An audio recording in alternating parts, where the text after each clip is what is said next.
What do you say we kick this thing off?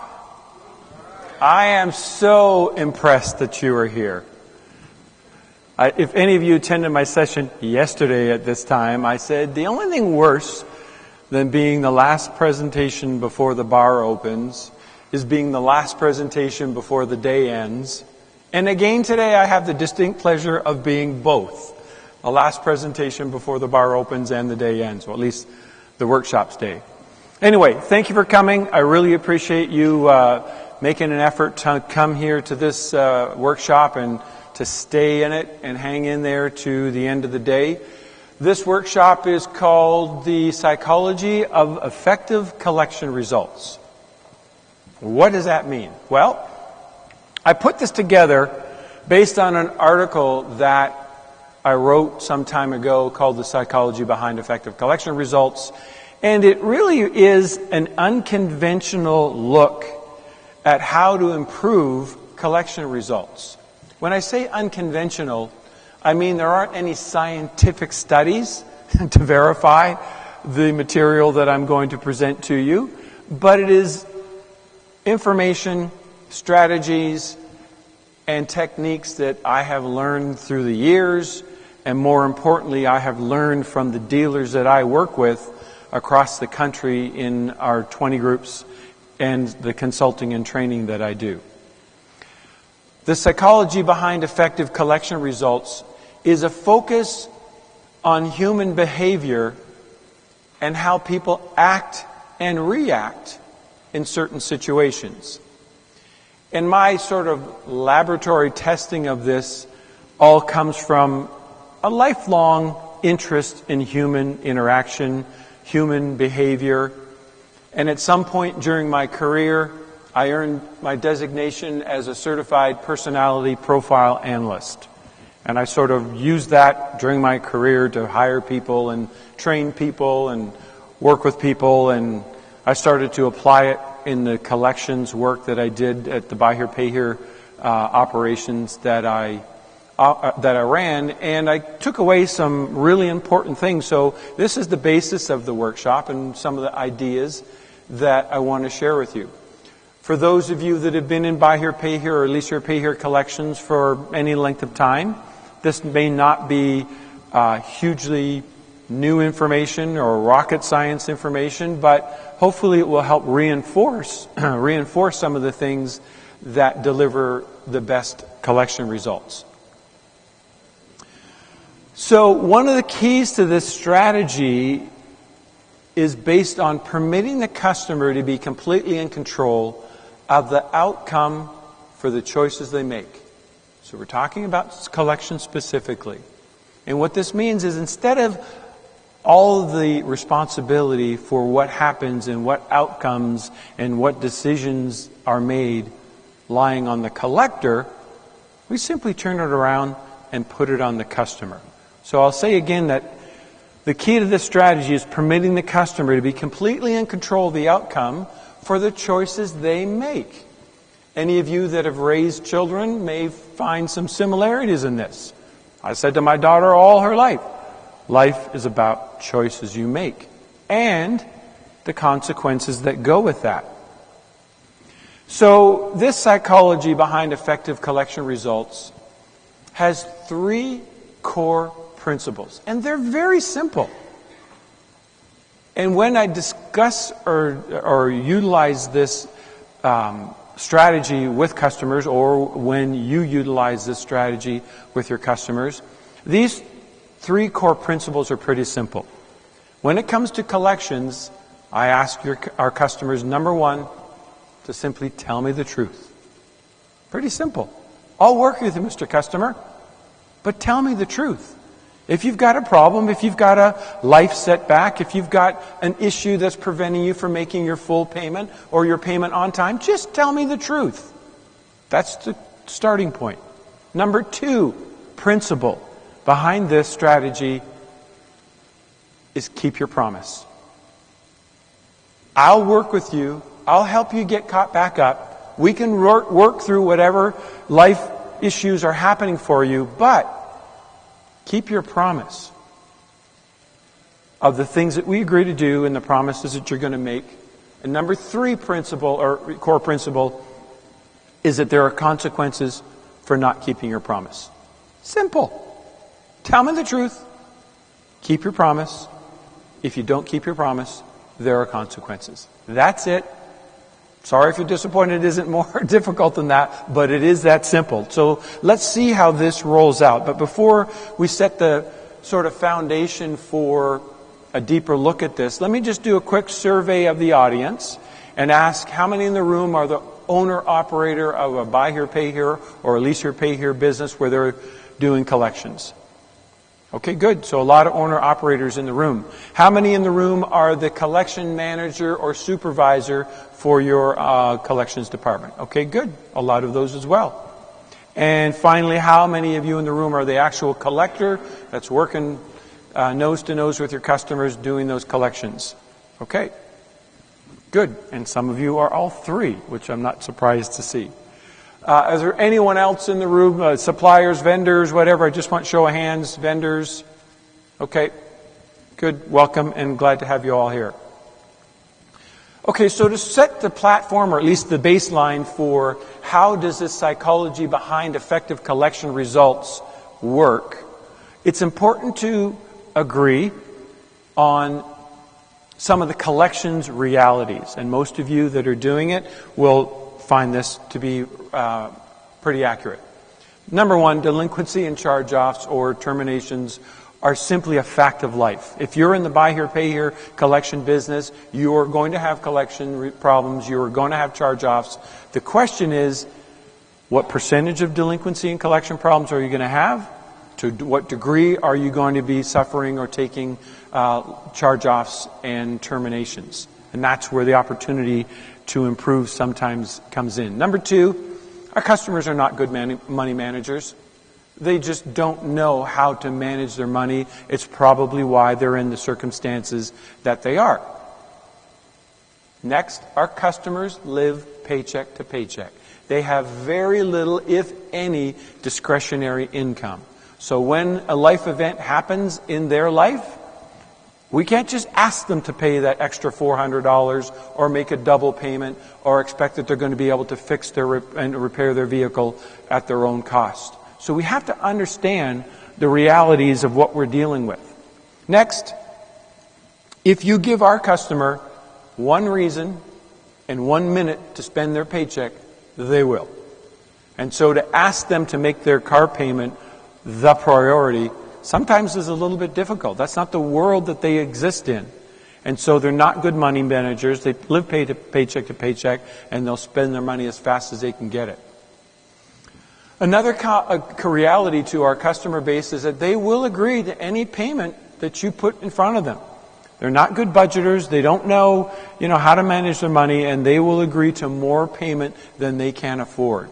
So when it comes to deal structure underwriting, we're going to look at how that is our responsibility to put them in a payment they can afford, and then we'll work them through the term of their loan or their financing.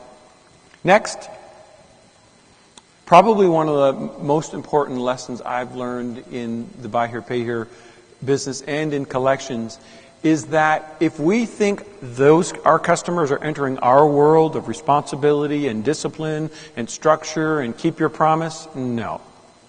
We are entering their world. They don't keep their promise, they're not well disciplined or structured, and they live sort of day to day. They don't really plan ahead too much. So just realities. Our customers are also nice people. Most of you would agree they are. A lot of them are. They just make poor decisions in their life. And that's how sometimes they've ended up in the situations that they are. Our customers don't always tell the truth. Survey, how many would agree with that statement? They don't always tell the truth. That's a polite way of saying sometimes they'll lie to get what they need. Making their car payment a priority is our goal. It isn't necessarily their goal. Typically, at any given time during the month, they're going to short pay somebody. And so when you get the phone call or the text message or whatever, I can't make my payment, typically they're looking for who they can short pay or not pay this month. Is it your car lot? Well, we don't want that to be the case. Next, collection realities is that working with customers, keeping them in their vehicle, making payments, should be the number one priority of your collection staff. Not repossessing the vehicle, not shutting it off, not chasing the 90 and 120-year-old, day accounts, but working with the customers and finding a way to keep them in their car, making their payments. Next collection reality is that repossessing a vehicle should be the last option. I know that sometimes collections can get emotional, can get personal, and I usually recommend in the training classes that we do on collections is that you have a 2-tier decision process for activating a starter interrupt device or repossessing a vehicle, because you want to take that emotion out of it and keep it very businesslike or factual. Another reality is that success in buy here, pay here, or lease here, pay here financing is about managing risk. And this is where the fork on the road happens with a lot of dealers that I work with. Some dealers I work with are very low risk tolerant dealers. Some dealers I work with are very high risk tolerant dealers. What does that mean? Well, dealer number one might say, customer's been on his job 3 months, he's been at his residence 4 months, he's been in the area 2 years, and his net pay to payment ratio is 28%, and he's got $500 down. I'll do that deal all day long. Okay? Tolerance for risk. Dealer number B may say, been on his job 1 year, been on his residence 2 years, has $1,500 down payment, I'll do that deal. So really, they're all risky deals just because of the type of customer that we deal with. The question is, how do you manage the risk associated with the type of customers that we deal with? And that's one of the keys to the psychology behind effective collection results. Let me touch on something I call the 20-60-20 rule of your portfolio of collections. And the 20-60-20 rule looks like this. In any given portfolio of collections, you're going to have 20% of those customers that are going to be what I call perfect performers. They're going to pay their payments. They're going to usually pay on time. They're going to go through the course of their note or their lease and make their payments and pay it off, and they're going to be gone, or they get another vehicle. Beautiful. Wish we had all of our customers like that. That's not our customer base. So you take as many of those customers as you can and live with them. But on the other far side, you have that 20% of your customers that I call hell on wheels. They're the customers that are always changing their job. They're always calling and saying they're going to be late. They're always saying, I'll make a double payment next time. They're always changing jobs. They're always changing their phone number. They never call you when they're supposed to. You know the customer I'm talking about. The question is, how, H-O-W, did those customers get in our loan or lease portfolio? The answer is, you invited them in because you approved the note or the lease. You are the bank. You get to determine which customers you say yes to and which customers you say no to. And generally, this happens when you're pressured to make sales targets, or you're pressured to make month-end targets, or you see your portfolio slipping backwards and you say, we got to get more accounts on the books. Doesn't matter. Or worse yet, just put a starter interrupt device on it, and if they don't make their payment, we'll just shut them off. That's how they get into your loan or your lease portfolio. So 20-60-20 rule, those are the extremes. That 60% in the middle is what I call our core buy here, pay here, or lease here, pay here customer. That's the 60% that are going to struggle, and they are going to stumble, and they are going to need help getting caught up on their payment, and they are going to need a payment arrangement, and they are going to need to, your help to find a solution to help them get caught back up. But remain in their car, making their payments in carrying on with their loan or lease. So that's the 20-60-20 rule. And so when I often get phone calls from dealers that will say, our collections are out of control. I need help. Can you help us? Obviously, I'm say, yes, I can. Charge-offs are through the roof. I don't know what's going on. We're spiking. We're getting voluntary repos and cars that are getting dropped off, and repos are through the roof. Okay, let's take a look at that. And generally, they're asking for collections training. Can you come in and can you do a collections training camp and help our collections get back in line? Yes, I can, but I tell them a story that I call the leak in the roof. And the leak in the roof works like this. If in your building you had a leak over here and you simply painted it, patched it, and painted it, you could think that the leak is fixed. But the truth of the matter is the source of the leak is probably way back over there. The water comes in through the ceiling, it comes across the pipe, it comes down there, and it ends up leaking through this spot over here. In order to fix the source of the leak, you've got to go back over there, get up on the roof, patch it, paint it, whatever it has to do, and that's how you're going to fix the leak in the roof. When it comes to collections and delinquency and charge-offs, I believe the source of that problem is generally back to deal structure, underwriting, and verification. And in the training that I do, I look at training like this. The deal structure, underwriting, and verification and collections fit together like puzzle pieces. And it works like this.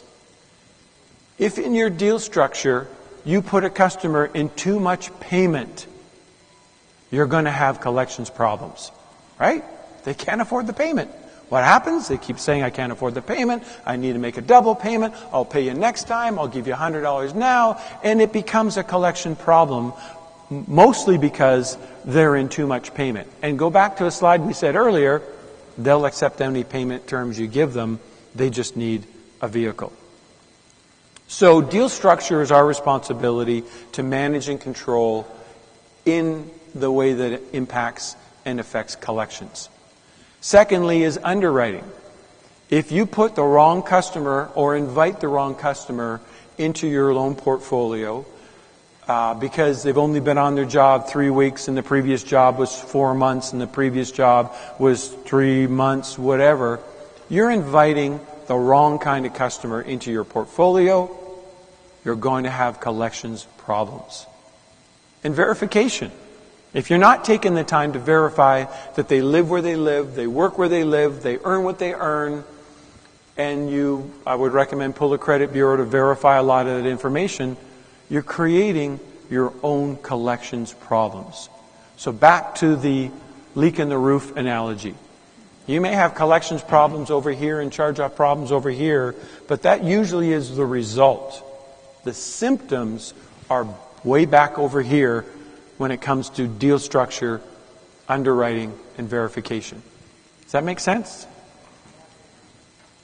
Okay, so let's look at exceptions and repeat offenders. This 20-60-20 rule doesn't apply to all of your customers. By that I mean if you've got that 20% that are paying when they're supposed to pay and they just go through the note and they pay it off and you go, beautiful, I wish I had all my customers like that. That's not what we're referring to here. That 20% over on the far right-hand side that are the credit criminals, the people that have no intention of making their payments or paying off their note. You've got to make a decision whether you want to keep them in your portfolio or cut your losses, repossess the vehicle, and get on with it. But that 60% in the middle is really what I'm referring to here. It's the people that have the intention of paying off their note. They really do want to make their payments, but life happens. The circumstances come up. And so for those people, if you're making a verbal payment arrangement, I can't come in on Friday, but I will come in on Monday, and they keep their promise, no problem. That's not what we're referring to here. We're talking about the people that don't keep their promise. and they say they're going to be on on Monday, and they don't show up. Or they say they're going to make a double payment, and they show up and say, or they contact you and say, oops, yeah, I forgot. I don't have the money, and it just becomes kick the can down the road. I'll find a way next time to make it up. Those are the customers that I'm referring to here in the psychology behind effective collection results. Focusing on the ones that you need to spend the extra time and effort. So that broken promise ties back to our core principles. Number 1, tell me the truth. Number 2, keep your promise. Number 3, there are consequences if you don't keep your promise. So these customers, we want to, what I call, shorten the leash. When we start to see them drift off and get behind on their payments, when we see that the first promise they made didn't keep their promise, now the lights should go on and the attention should be paid to that percentage of your customer base that is starting to drift away on you. One of the reasons why recency is really important in analyzing your collection results is it tells you how frequently your account base is paying you. And so if you're not looking at your recency on a very frequent basis and matching it up against your delinquency, you're probably missing a big part of the analysis and what I call early warning signs for collections issues. Okay, so in working with these customers that don't keep their promise and are frequently late but have good intentions, they're just bad money managers that live paycheck to paycheck, it takes a little bit of extra time and a little bit of extra effort to get them back on track. And that means either into a discipline of making their payment, their car payment, their priority, or helping them get caught back up from being delinquent. $100, $200, $400. And so frequently, I will encourage a conversation that I call the circle of life. And it takes time, and it's better to do this conversation face to face with a customer. But it goes back to some of the things I said earlier, that we are entering their world. They're not entering our world. So some of the things that you and I might take for granted in terms of responsibility and discipline and keeping your promise and some of those other things are not common to them. So I created this thing, and I've worked it hundreds of times with very positive results. And the conversation goes like this: Mr. Customer, your car payment needs to be your priority. It's very important. Let me explain why. You need your car to get to your job. You need your job to earn your money. You need your money to pay your bills. You need your bills to pay your bills to stay out of trouble. If you remove the car from that equation, your life falls apart really quickly. And the look I get on their face is, wow, I never really thought about it that way. Putting it in front of them visually, drawing it on a piece of paper, something like this. I use stick men and dollar bills and bills, things to draw it. But it just helps them, bring them back to center that says, yeah. Sometimes I may say, listen, it doesn't matter. I don't care if you don't pay your electric bill or don't pay your cell phone bill or pay your cable bill. Your car payment needs to be your priority. So what I'm doing with them is essentially just helping them understand that making your car payment has to be your priority. Because if you don't, there are consequences. Then we're going to work through how to work with them on keeping their promise. The circle of life. So in this role of working with the customers, understanding that we're entering their world, they're not entering ours, the role of the collector changes from confrontational to simply holding the customer accountable for the decisions they make. Take the pressure off the collectors. It's not their responsibility to make the customer make their payment. It's their responsibility to implement the consequences if the customers don't keep their promise. Let me touch on my approach or an approach to problem solving. The best problem solving techniques that I've ever read or come across usually start with the end solution in mind. What do we want to accomplish? What do we want to get to? And then how do we get there?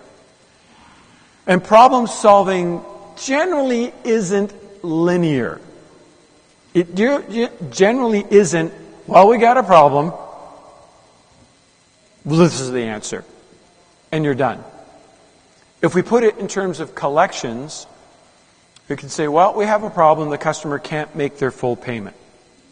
Well, then fine, repossess the car. It's not really quite that easy. Although it certainly could be a solution, it may not be the best one. And further to that, when it comes to collections and problem solving, generally collectors that operate with an iron fist and have a keys or collections or keys point of view, make your payment or give us your car back, are going to end up with a lot of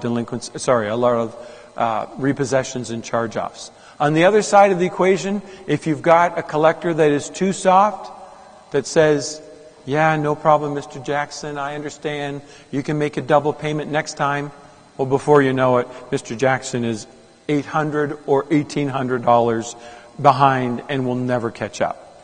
So the obvious balance is to have a blend of both. A bit of an iron fist wrapped around or wrapped inside of a velvet glove.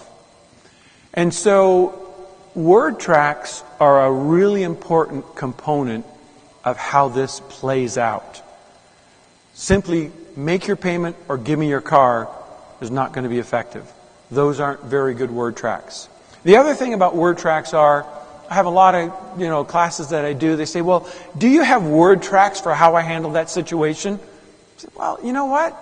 It's not going to be the same solution, the same word tracks for every single scenario. The simple ones are, I can't make my payment. Well, let's walk through, tell me what's going on, and let's arrive at a solution that's fair to you and reasonable for us. But I look more at problem solving like this. Starts with a problem. Customer can't make their full payment. You say, well, we have a situation here. We need to find what? A solution. So you just say to the customer, well, I need you to make your payment today. Now you come up with this first little jot here. It says, objection. I can't make my payment. And now you get the story or the lie or the whatever. My grandmother died. My electric bill is twice as much as I thought it would be. I'm short on my paycheck. My kids were ill. Whatever that is. You've got to come up with a compromise. All right, Mr. Customer, we're willing to work with you. I'm happy to help you. But I can't accept no payment. I must have some type of payment towards your account if I'm going to be able to work with you. Well, I can't make a full payment. I might be able to give you $50. So now we're down to the second objection. Well, Mr. Customer, I'm going to try to do my best to help you, but I'm going to need some verification on your hardship and whether that's done in person or through text communication or whatever other method you use. We're going to try to get to a solution. And so if you can see by the illustration, the objection and the compromise narrow it down from this big a deal down to this big a deal. And eventually what you're trying to do is get to a point where the solution fits, it's fair to the customer, it's reasonable for you, and it's a series of compromise and objection, compromise and objection. That may take 3 minutes. It may take 3 different conversations, but the strategy is word tracks aren't always helpful in these situations. I'd rather say, what are we trying to accomplish? All right, Mr. Customer can't make the full payment. Let's see if we can accomplish getting 50% of the payment.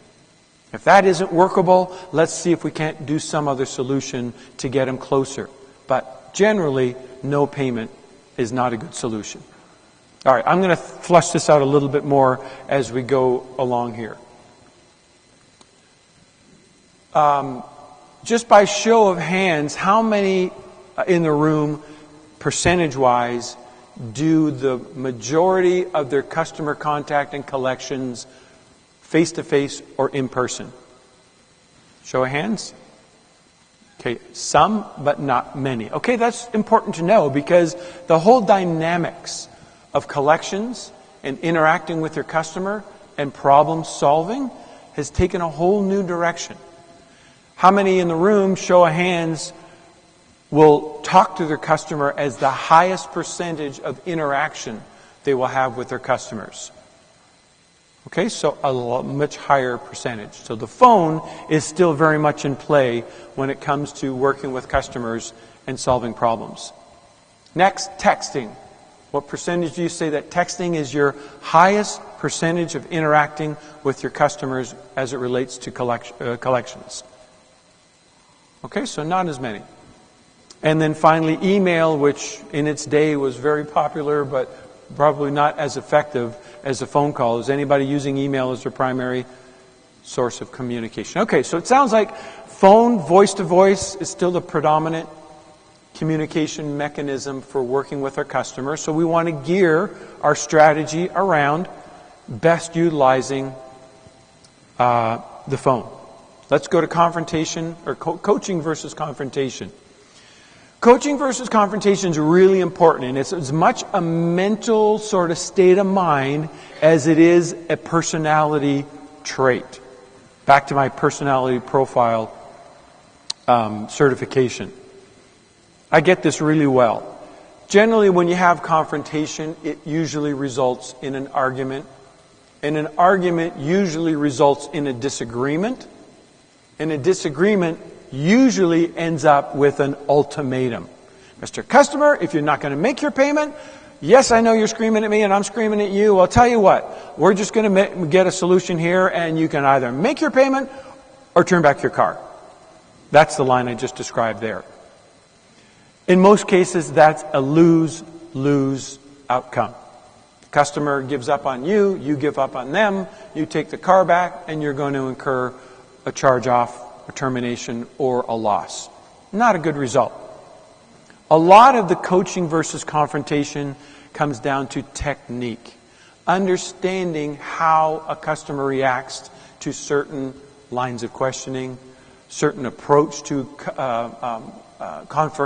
conflict resolution, and certain approaches to arriving at a solution. So the best collectors I've met with and work with are, number one, problem solvers. They're people that are wired to find a solution. They have the patience to work with the customer. They're not going to give away promises and commitments in terms of the double payment next time or no payment's okay, but they're going to be focused on finding a solution. Help me help you. Probably one of the strongest 4 words that I've learned in the collection side of business. And that again goes back to this strategy of, hey, you're in complete control as to what happens here. But listen, I'm prepared to work with you. I'm prepared to help you, but I need you to help me. Help me help you. If I'm going to go to my manager, or I'm going to go to our finance committee, or I'm going to approach the finance department about extending your payment or helping you with a payment arrangement, I'm going to need you to help me by giving me some verification that I can provide and accompany with your circumstances. So you act as a coach to help them solve a problem. And it's all based on getting to a solution. You're on their side. You're working with them. Help me help you. You can display it or sort of discuss it as a good cop, bad cop situation. But relationship building in the collection area is also another very important component. Building relationships with your customers, working with your customers, being a problem solver, but not being too friendly that they can call you and say, hey, listen, Jill, I can't make my payment this week. Let's just put it off till next time, and I'll make a double payment next time. That's a slippery slope that many of you can probably relate to. And we've talked about the no payment is not an option.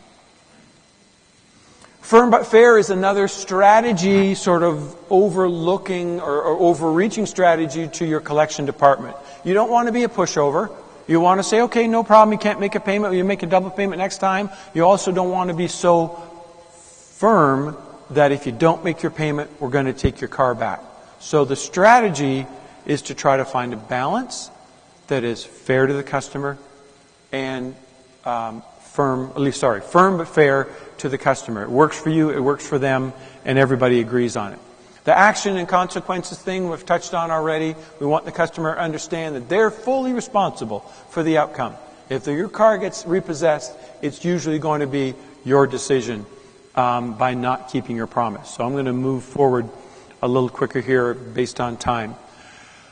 How many in the room are utilizing payment arrangements with your customers, written payment arrangements with your customers when they can't make a payment in full and they need some time to get caught back up? Show of hands. Okay, so not as many as I would have hoped, not as many as I would have thought. Sometimes payment arrangements are a lot of extra work that you just want to sort of blow past and make a verbal arrangement. Well, payment arrangements I've found in the dealers I work with in the time that I've been in the business are a very effective way to keep collections under control and get best results. The key ingredient is also positive cash flow, or at least the key ingredient of payment arrangements are keeping that cash flow coming in. I'd rather have 10 payments of $100 than no payments of $200. Follow me?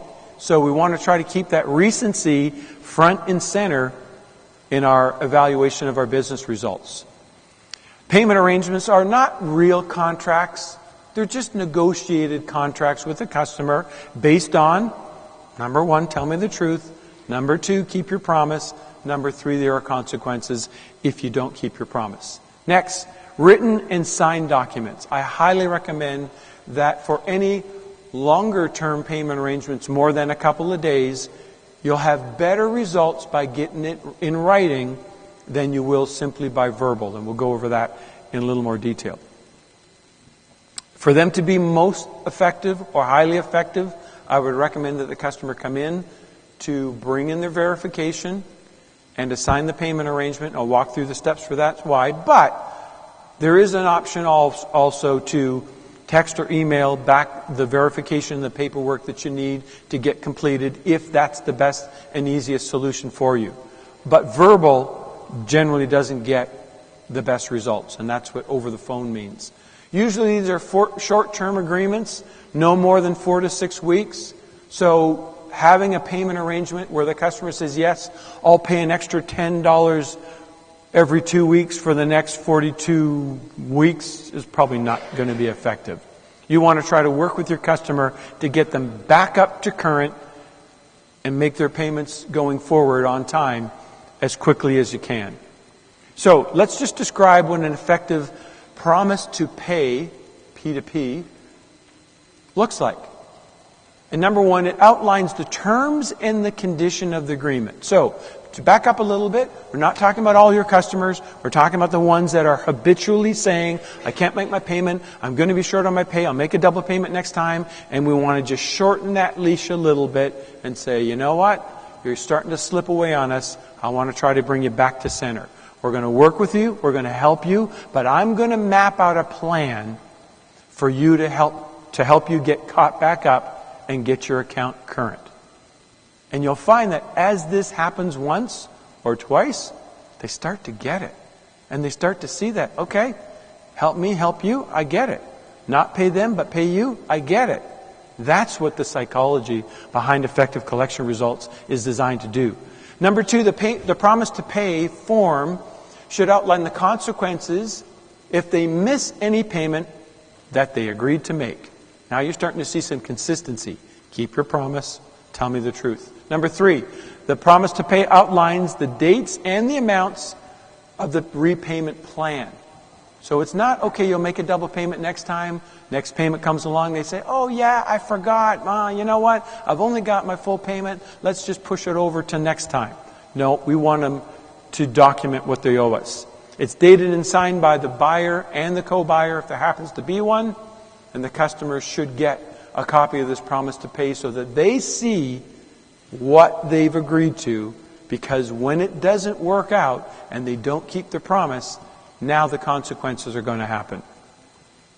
A broken promise to pay should result in an automatic repossession or a starter interrupt. And the theory behind this is, Mr. Customer, if you don't keep your promise, I am going to keep mine.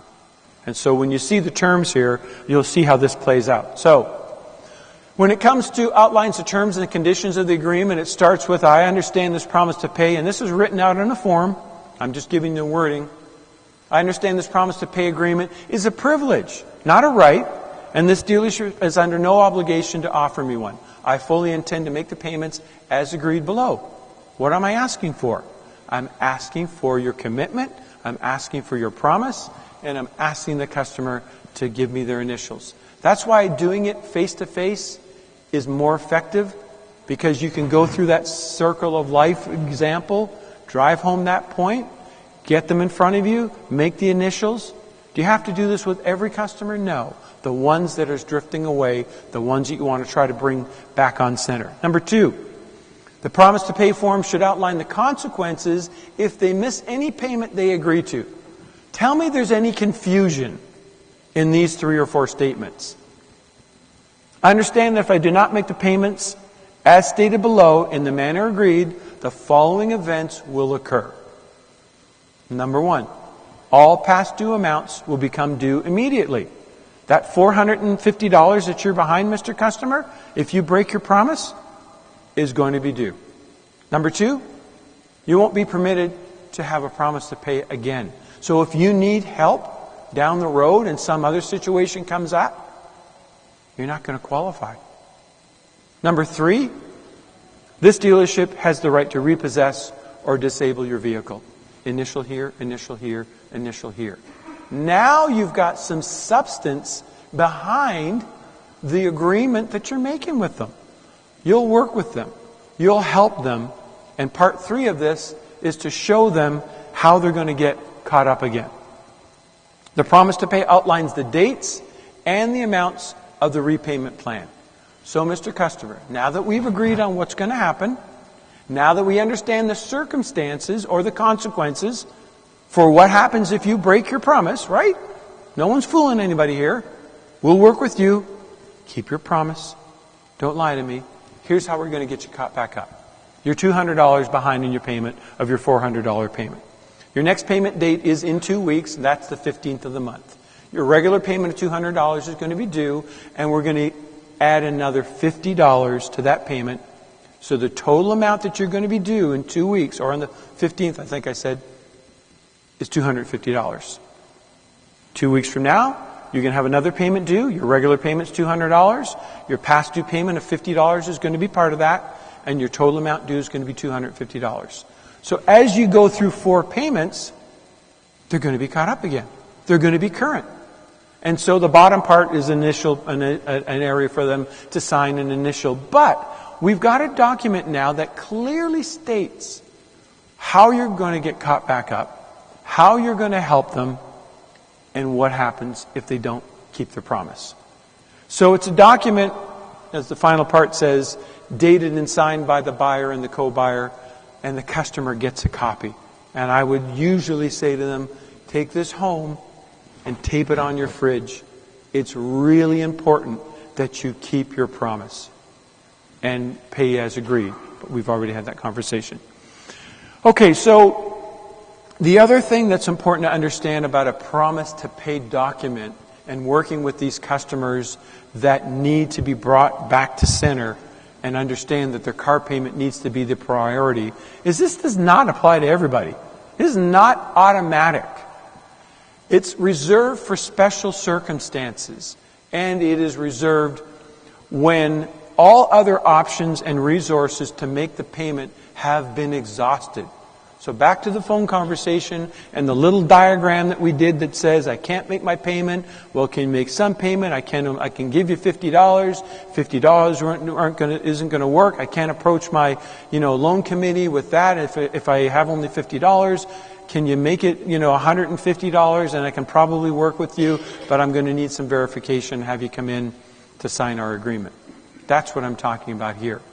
And the live example that I use, the next point is it requires a solution to a payment problem. So they can't borrow the money from their uncle. They can't, get an advance from work. These are all the basic fundamental things that we would train as part of our collection training class. I'm skipping that part. I'm getting to the part where you say, okay, we've exhausted every possibility. A payment arrangement is the solution for this customer, for this situation. And the reason a payment cannot be made is legitimate and has been verified. I'm going to cover back the verified in just a moment. But when I say not automatic, I think back to a live situation where I had a customer come in to make a payment. He said, yeah, I need one of those payment arrangement forms. I said, oh, okay. And our routine is to sit them down and you say, tell me what's up. He said, yeah, well, I just don't have the money for this payment. And I said, what's the circumstances or what are the conversation? He said, well, I just spent a whole bunch of money putting wheels and tires on my car and I don't have the money for my payment. I said, no, that doesn't qualify for a payment arrangement. That doesn't fit how and when we're going to help you with a payment arrangement. So no. He said, seriously? Really? I said, yep. That's not the right circumstance. He reached in his pocket and he pulled up probably $400 and peeled off $200 for his payment just because it wasn't automatic. Probably his friends have had a payment arrangement. He's been a good payer and probably figures I'm entitled to one. Or whatever their thinking is. But it's important to understand that it's not automatic. Okay, one last slide here. And that is verification of hardship. I believe that one of the most important elements of success in the psychology behind effective collection results and effective collection results is asking for verification of hardship. Just because they told you they were short on their pay doesn't mean it's true. Just because they said their electric bill was way over, what it normally is, doesn't mean it's true. Just because they said they had to go to their grandmother's funeral again doesn't mean it's true. When you ask them to provide verification for their hardship, now you put them into a position that says, tell me the truth, keep your promise, and there are consequences for your promise. So if this story that they're making up, that I'm short on my paycheck, I don't have my payment because I was sick for 2 weeks, you'll work with them, provided they can show you that paycheck, it is short, and now they could qualify for a payment arrangement. So don't take their excuses lightly. I know it sounds like a pretty fundamental aspect of collection success, but the majority of the dealers that I work with generally don't ask for verification of hardship when they make a payment arrangement with a customer. In the room, how many ask for verification of hardship? Okay, so about what I would expect, about maybe half or less. Okay, so that sort of is the summary on what I call the psychology behind effective collection results. I'll start off by saying it's a very unconventional approach to addressing the human element of how people act and react to certain circumstances. I appreciate you being here this afternoon. I will stick around if you've got any specific questions or comments afterwards. We ran a little bit long on time, so I'll shut it down now, but I'll say thank you very much for coming in, and hopefully you got something out of the presentation this afternoon. Have a good rest of your day.